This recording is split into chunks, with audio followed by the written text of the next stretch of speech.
När jag och Sara första gången gick omkring inne i Fuengirola, då hittade vi massa smågator och massa härliga små torg. Vi blev så himla förvirrade. Min lokalförmåga sattes verkligen på prov, för jag hittade ingenting. Första gången man besöker en stad så brukar man ha lite pejling på var saker och ting är. När man kommer ner på stranden, då är det inga problem. Men så fort man går här mellan alla hus och alla härliga små restauranger, torg, barer, så tappar man liksom bort sig. Och helt plötsligt har man gått i en cirkel.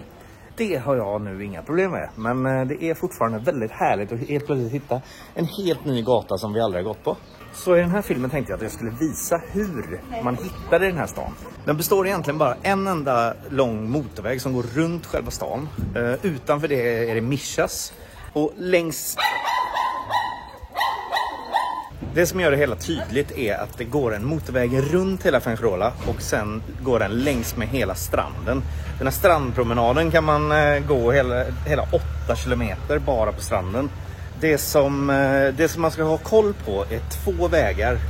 Förutom strandpromenaden så är det 2 vägar till som ligger precis mitt i. Den ena kallas för Bussgatan och den andra kallas för Tåggatan. De här, det jag har i bakgrunden nu har ingenting med de här gatorna att göra. Men det var väldigt fina bilder. Man ser upp till vad vi kallar hotelltorget, gamla rådhustorget. Och sen rakt ner på stranden med palmer och en sån där hand som är vackert. Svårt att uppskatta i den här lilla kameran. Men sen kommer man då till de 2 områdena, de 2 huvudområdena. Det ena är, vi kan kalla det centrala eller gamla stan eller något sånt där. Det andra är Los Poliches som ligger längre bort. Här ligger Panda Bar, populär bar kan man passa på att besöka om man ändå är i Fuengirola. Ligger väldigt centralt. Men i de här 2 områdena så kan man besöka och göra så fantastiskt mycket roliga grejer och restauranger och barer och biljardställen och allt möjligt. Här ligger ett härligt torg. Det kallar jag för Postentorget för det där är så posthus. Och det är värt ett besök. Det är väldigt turistigt men det är väldigt mysigt. Strax söder om det, strax ner mot vattnet så har man den här härliga restaurangen som är en Michelin-restaurang. Jag vet inte riktigt på vilken skala på Michelin-skalan är, men den har massa utmärkelser och grejer. Men den är jättetrevlig och det är inte alls så fasligt dyrt. Men man sitter liksom ute där eller man kan sitta längre in också. Väldigt härligt. Charlois. Och bara runt hörnet av det stället så har man då Bargatan, Restauranggatan. Restauranggatan heter det nog mer. Fish Alley har jag sett namnet heter på engelska. Antagligen för att fiskarna, de som fiskade här nere kom dit och rensade sina nät nere på stranden och sen sålde de fisk där antagligen. Det är det gamla stan kan man verkligen säga. Den här restauranggatan ligger precis längs med strandpromenaden som ser ut så här. I Fuengirola finns det också då en hamn som sticker ut lite grann. Den är en konstgjord liten hamn som är extra byggd. Annars är Fuengirola bara en enda lång sandstrand. Som min bror uttryckte det är ganska tråkigt med bara en sandstrand. Och jag har fattat det när man kommer i slutet på den här 8 kilometer promenaden. Så kan man se att då börjar hända lite grann bland klippor och sånt. En nackdel med den här stan är att den faktiskt, nu när klockan är 8, solen har börjat krypa neråt. Man känner att det är varmt och skönt fortfarande. Men det är att hela stranden nu ligger i skugga.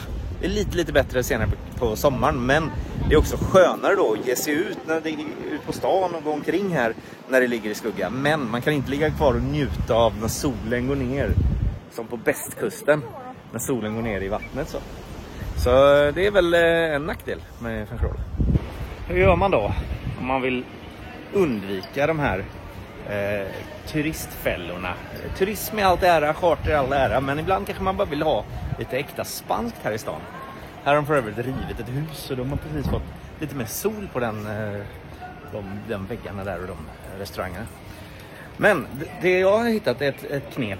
Det är att man tar fram Airbnb-appen och kollar vad man kan få tag på Airbnb-ställen. Och då ser man helt plötsligt i de spanska områdena, där fanns det inga Airbnb-ställen. Så det var väl ett bra tips för just Fuengirola. Det kanske funkar på någon annan stad. Ni som har varit ute och rest i lite andra städer, testa det och se om det funkar. Om ni känner till de här typiskt spanska områdena. Och även om man då kanske tröttnar på de turistiga ställena eller de spanska ställena, så är det väldigt, väldigt platt i den här stan. Så man kan lätt gå från olika ställe till ställe. Här ligger till exempel en teater man kan gå till. Hela det huset på vardera sida är en stor teaterscen där de har lite mer, vad ska man säga, de har härlig teater där. Det finns väldigt många små tips och tricks och idéer jag har att filma in på den här stan. Men det blir liksom inte av. Jag ska... Sa du? Alltså. Jo, du kan med.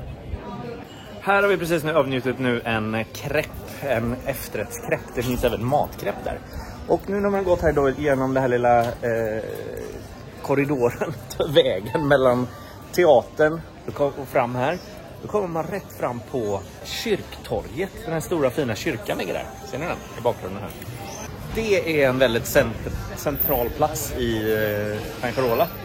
Det var detta från detta. Ha det så bra. Vi ses nästa film. Puss!